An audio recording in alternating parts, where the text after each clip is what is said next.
Economic fluctuations may well affect the fortunes of firms and individuals, and this encourages a demand for policies that reduce harm and promote well-being.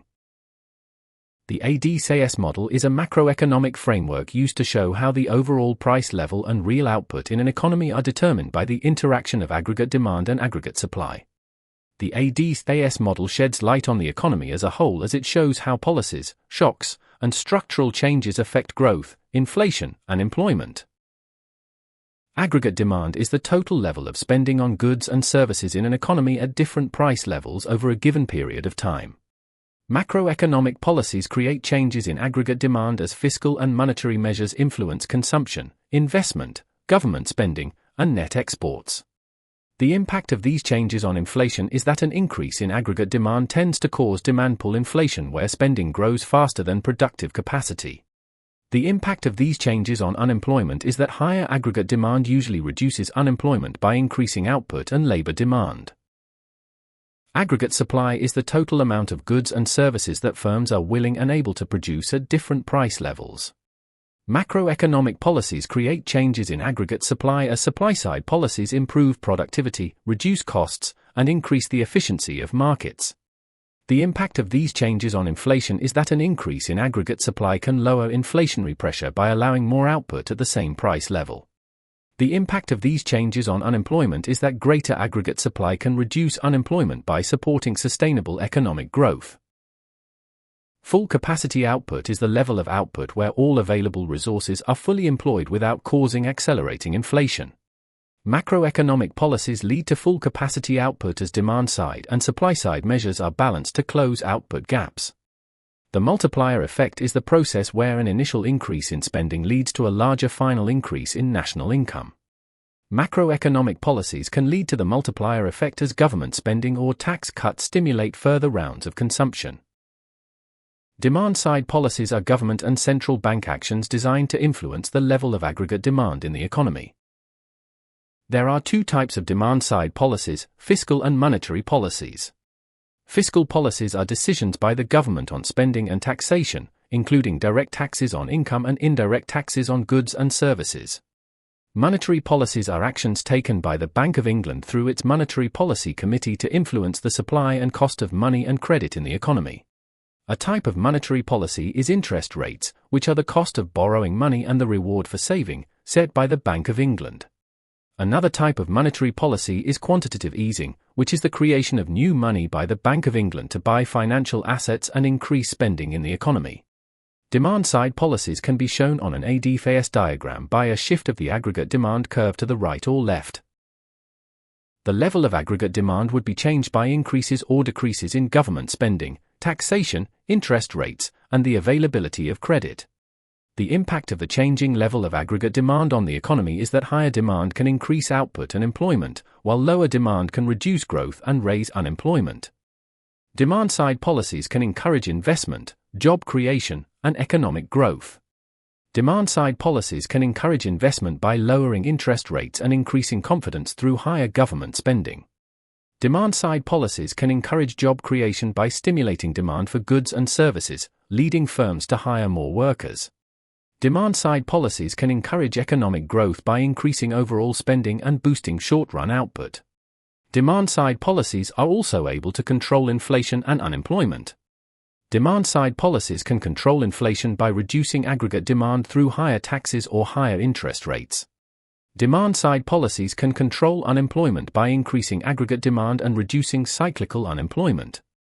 There would be a time lag after the implementation of a demand-side policy as it takes time for policy decisions to be passed, implemented, and felt throughout the economy. The strengths of demand-side policies are that they can be implemented relatively quickly and are effective at managing short-term economic fluctuations. However, the weaknesses of demand-side policies are that they may cause inflation, increase government debt, and be ineffective if consumer and business confidence is low. Policymakers may face a conflict between controlling inflation and reducing unemployment, as policies that boost demand can lower unemployment but raise inflation. There is also a trade-off between short-term economic growth and long-term stability, where expansionary policies may increase debt and inflationary pressure. Additionally, using fiscal and monetary policies together can create conflicts where one policy offsets the effects of the other, reducing overall effectiveness. Supply-side policies are measures designed to increase the productive potential of the economy by improving efficiency, productivity, and the operation of markets. Supply-side policies can be shown on an AD-phase diagram by a rightward shift of the long-run aggregate supply curve. There are two types of supply-side policies, market-based and interventionist. Market-based policies are approaches that rely on market forces by reducing government intervention, lowering taxes, and deregulating industries. Whereas interventionist policies are approaches where the government directly intervenes through spending, regulation, and planning to improve long-term productive capacity. Market-based policies increase incentives by lowering income and corporation taxes, allowing individuals and firms to keep more of their earnings.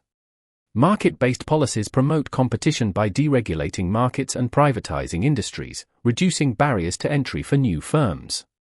Market-based policies reform the labor market by increasing flexibility through reduced trade union power and more flexible employment contracts. Market-based policies improve the skills and quality of the labor force by encouraging private investment in training and education. Market-based policies improve the infrastructure by encouraging private sector involvement and investment in transport, energy, and communications. Interventionist policies increase incentives by using targeted subsidies and tax credits to encourage employment, training, and investment. Interventionist policies promote competition by enforcing competition laws and regulating monopolies to prevent abuse of market power. Interventionist policies reform the labor market by introducing minimum wages, employment protection, and active labor market programs. Interventionist policies improve the skills and quality of the labor force by increasing government spending on education, apprenticeships, and vocational training. Interventionist policies improve the infrastructure by using public investment to fund large-scale projects such as roads, railways, and digital networks. The strengths of supply-side policies are that they can increase long-term economic growth, reduce inflationary pressure, and lower structural unemployment. However, the weaknesses of supply-side policies are that they often take a long time to have an effect and can be expensive or politically unpopular. Policymakers may face a trade-off between short-term economic stability and long-term growth, as supply-side policies often take time to show results. There can also be conflicts between efficiency and equality, where market-based reforms improve productivity but increase income inequality. Additionally, higher government spending on interventionist policies may conflict with objectives to control public debt and taxation levels. The possible impact of demand-side macroeconomic policies are increased aggregate demand, higher economic growth, lower unemployment, and potentially higher inflation.